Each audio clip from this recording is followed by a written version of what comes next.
Quand certains cerveaux avancent en ligne droite, d'autres bifurquent, explorent, se perdent, reviennent et finissent par découvrir des territoires que personne n'avait encore imaginés. Ce sont les cerveaux TDAH, rapides, sensibles, curieux, parfois débordés par leur propre intensité, mais porteurs d'un potentiel immense. Je suis Delphine Muller, neuropraticienne en neurofeedback. Bienvenue dans Turbulence cérébrale. Aujourd'hui, je veux vous raconter deux histoires. Léa a 7 ans. Elle est assise en face de moi. Jambes qui balancent. Regard qui glisse sur les objets de la pièce. Je lui demande depuis combien de temps elle est dans mon cabinet. Elle réfléchit. Elle dit 1 heure, peut-être 2. Cela fait 12 minutes.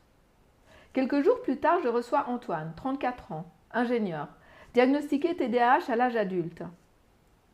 Il me raconte qu'il a appelé sa mère il y a pas si longtemps que ça. Sa mère lui a précisé ce matin qu'ils ne s'étaient pas parlé depuis 3 mois. Léa et Antoine n'ont ni la même histoire, ni les mêmes symptômes, ni le même âge.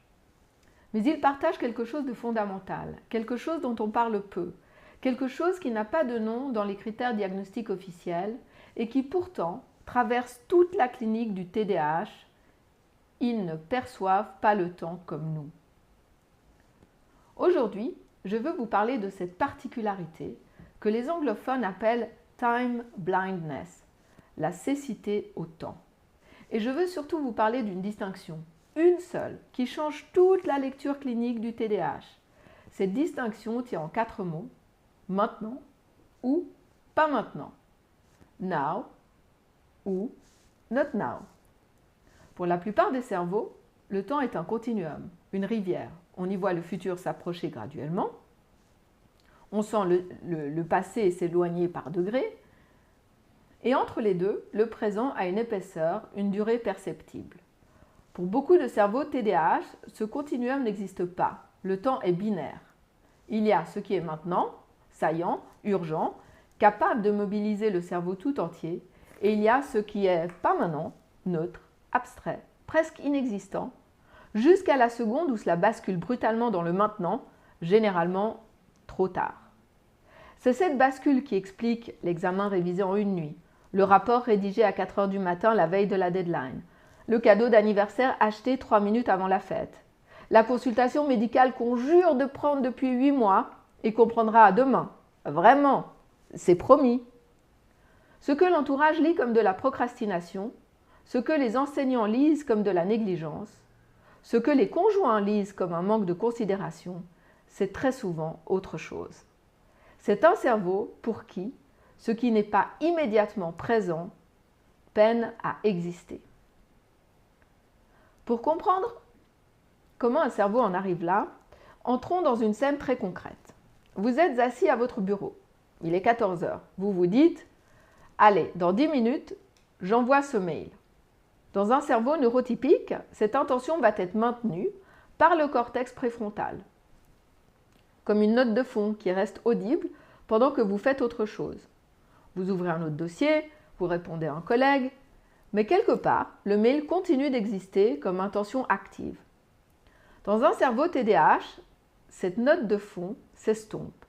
3 minutes plus tard, l'intention n'est plus active. Elle existe encore quelque part, mais elle ne pèse plus sur les décisions présentes. Pendant ce temps, votre cervelet est censé compter les secondes. C'est lui qui vous donne, sans que vous y pensiez, la sensation que 10 minutes se sont à peu près écoulées. Chez les profils TDAH, ce comptage est moins précis. 6 minutes peuvent être perçues comme 2, 15 peuvent être perçues comme 5. Et au-dessous de tout cela, la dopamine. Son rôle est de donner au temps son relief émotionnel, cette sensation que l'échéance se rapproche, que la pression monte, que le moment d'agir approche. Dans un cerveau TDAH, ce relief est comme aplati. Le temps qui passe ne génère pas l'alerte croissante qu'il génère ailleurs. Le résultat, c'est que vivent quotidiennement les patients TDAH, c'est-à-dire à 14h03, l'intention s'efface. À 14h09, le mail n'est plus comme une priorité. Il est présent dans la tête, mais sans poids. À 14h47, il ressurgit brutalement et avec lui la panique de l'oubli. Entre 14h et 14h47, Il ne s'est pas passé rien. Il s'est passé une heure qui, pour ce cerveau, n'a pas eu la consistance d'une heure.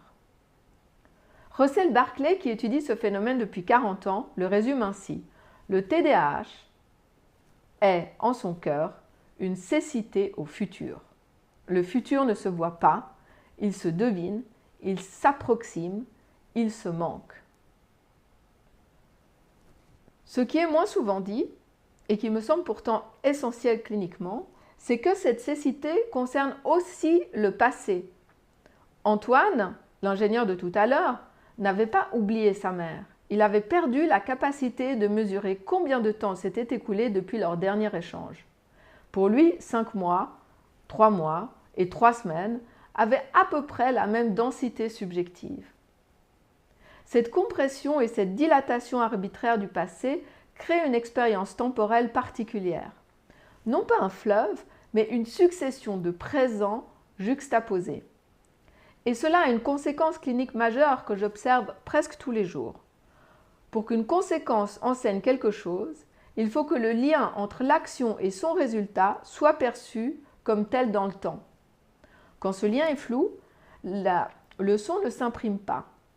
Ce n'est pas que les enfants TDAH n'apprennent pas de leurs erreurs par mauvaise volonté, c'est que la chaîne causale temporelle qui devrait relier l'erreur à sa conséquence est, chez eux, partiellement déconnectée.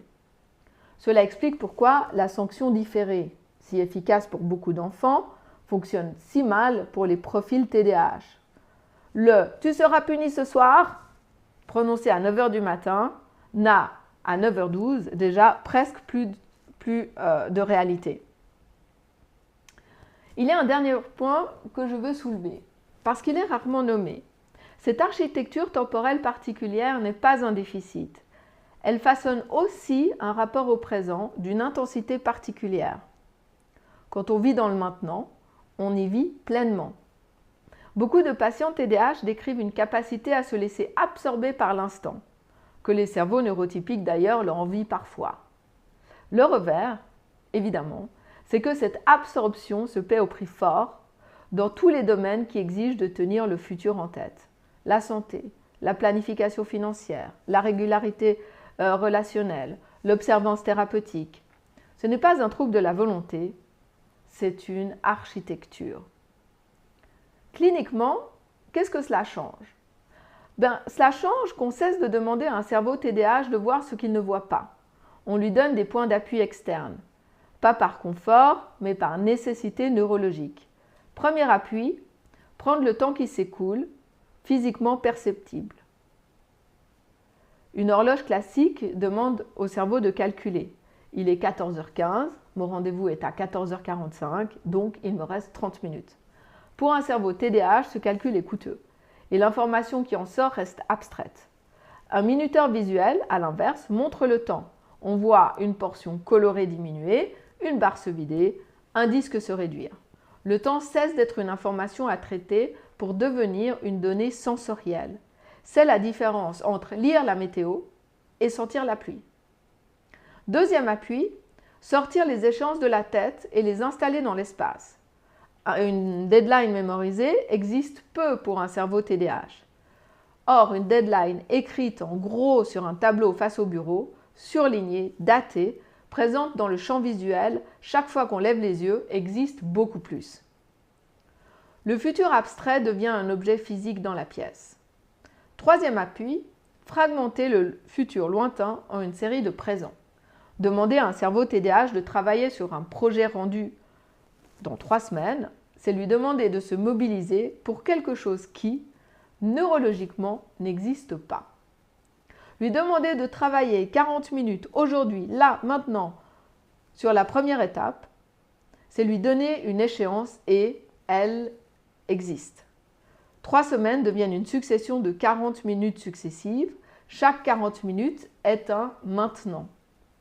Et le cerveau TDAH sait fonctionner dans le maintenant. Ces 3 principes, 1. Rendre visible, 2. Externaliser, 3. Fragmenter, ne sont pas des astuces de productivité. Attention, ce sont des compensations cliniques d'une particularité de traitement temporel.